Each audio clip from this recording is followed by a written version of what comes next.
Points. Ignition breaker points on. This is for virtually all small vertical and horizontal Briggs and Stratton engines from 2 horsepower is probably the smallest. From 2, it might have been a 1.5 horsepower Briggs, I'm not sure, but from 2 horsepower up till 6, 7, 8. 8's probably going to be the exact same. A little bit different, but 1962 Briggs and Stratton will be the same all the way up through 1983. So here we go. First, there'll be 3 screws. One right here. This one's broken off. One right here, and one on the opposite side. Those hold on the cowl.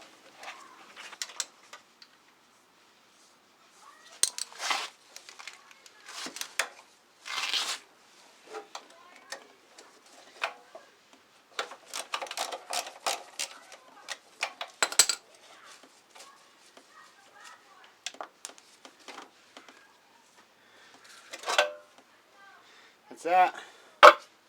These are 1/4 inch. I have to remove this little screen.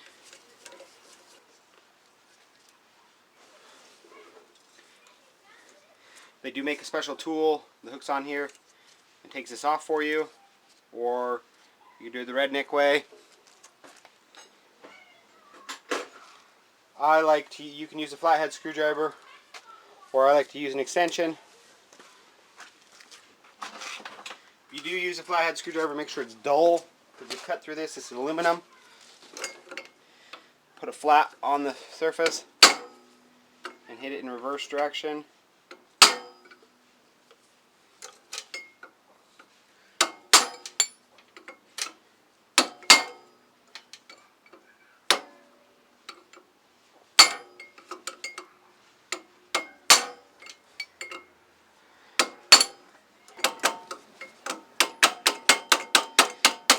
Loose. There we go. You take this whole thing off as an assembly. There are balls in there. If you take the whole thing out, you won't mess up the balls. Whatever you do, these older models actually have a little C-clip to hold it in. The newer models, they'll just be a plate.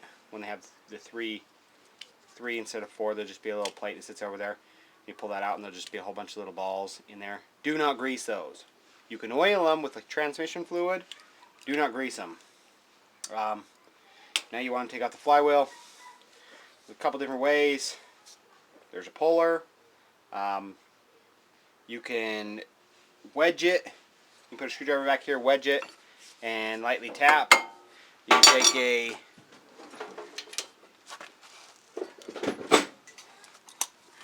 an air hammer and pry on it and give it a blast right there, and that'll vibrate this and knock it off.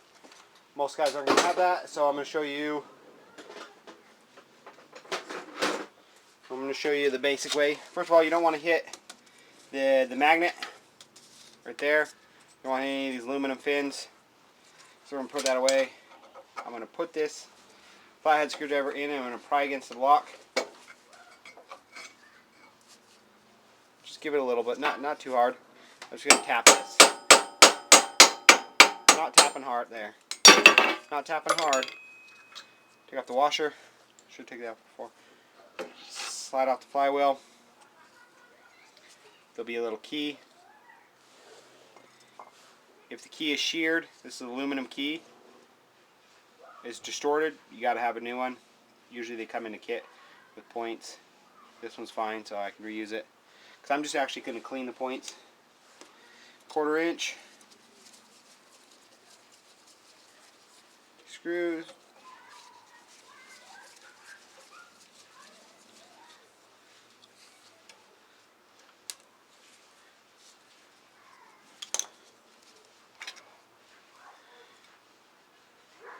And that is probably why it's giving me fits. Water. This engine sat outside, so water's leaked down, leaked through there. This didn't have a nice seal around it, so water leaked in and fouled up the points.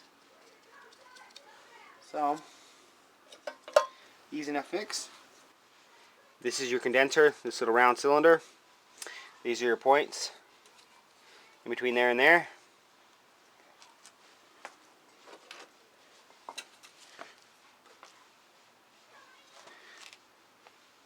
That is the gap that you need to adjust the points. You loosen this screw, and you actually manually slide this in and out.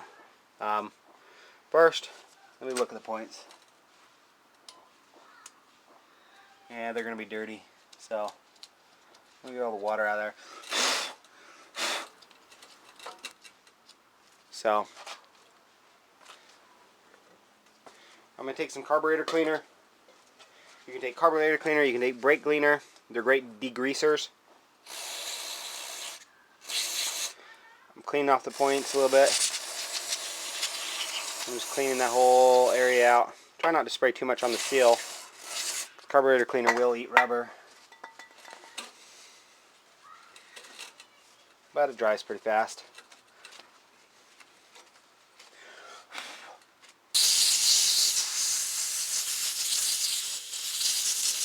I'm going to take some, I believe this is 320. Could be 400. What piece I have sitting around.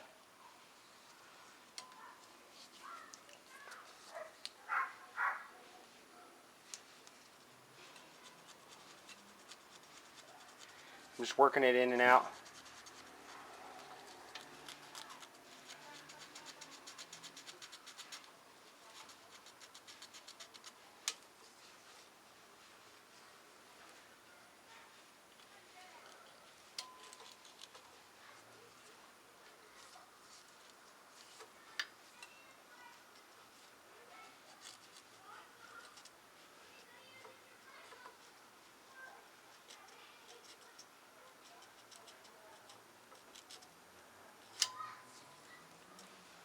Okay.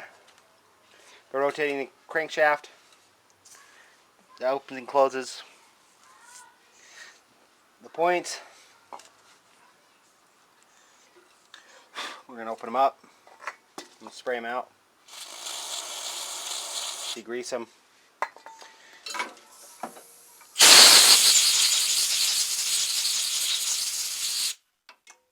Now I'm going to make sure they're adjusted to 20 thousandths. So I'm going to take my feeler gauge, or if you buy a kit, usually it comes with a little piece of paper that's 20 thousandths. Or if you don't have anything, a standard business card is roughly 20 thousandths of an inch.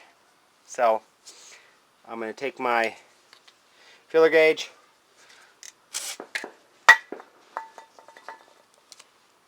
clean it, because I don't want to jam a dirty feeler gauge in there. We'll wait till that's all the way open. And my gap is way too tight. Which is pretty standard because there's a little push rod right here that actually wears out. And as it wears out, the gap gets closer.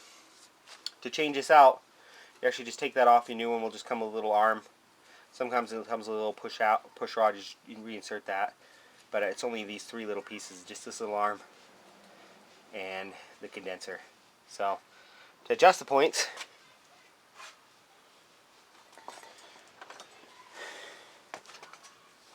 we actually loosen the screw a little bit.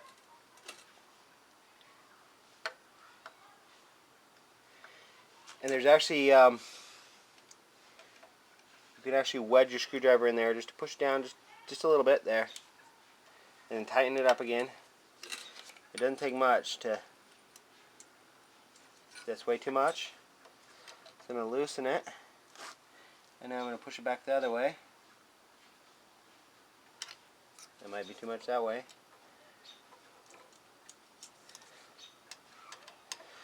Close to tighten it back down.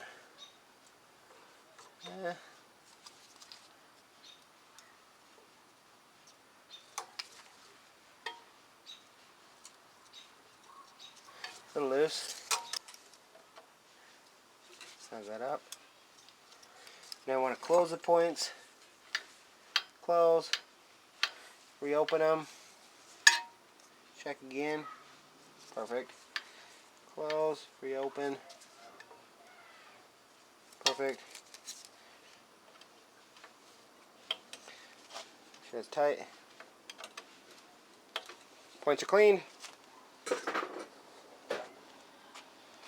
She's all blown out good. Now if you don't want moisture getting back in, what you want to do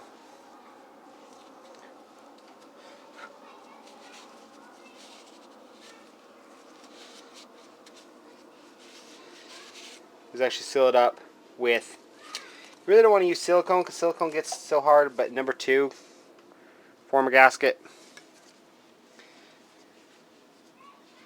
This stuff never hardens. And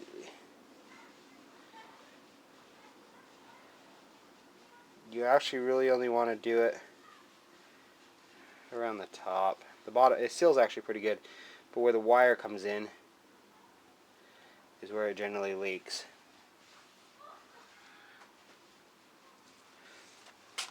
You don't want to lock that thing on there, you'll never get it off.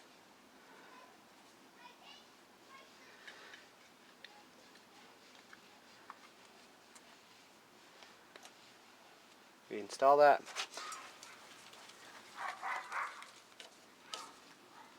Snug the cover back down.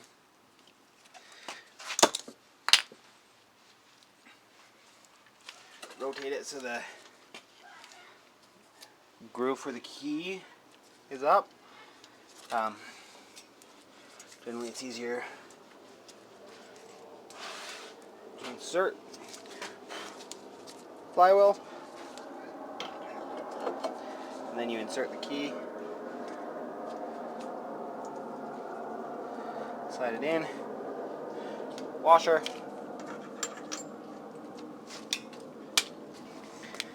really thin oil, like 10 weight, or transmission fluid.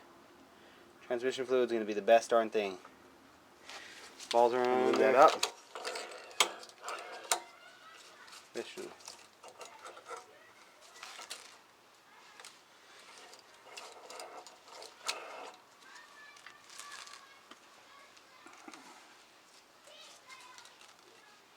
Okay. Start snuggening it up. Now, you don't want to hold the flywheel still. If you wedge the flywheel still with a screwdriver and try to tighten this, you'll shear that key. So you just want it to move under its own power.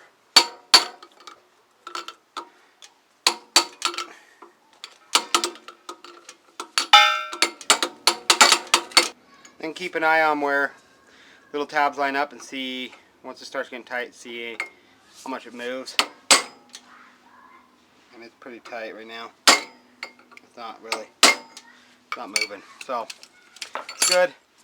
This should move freely, the reverse direction, forward direction. It'll grab those balls. If you grease those balls, the problem is they stick and they don't fall. Reposition the screen. There's just little holes cut out.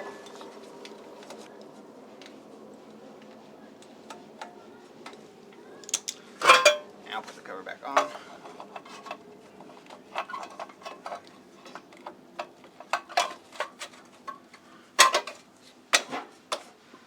Reinstall the top screw if you have one.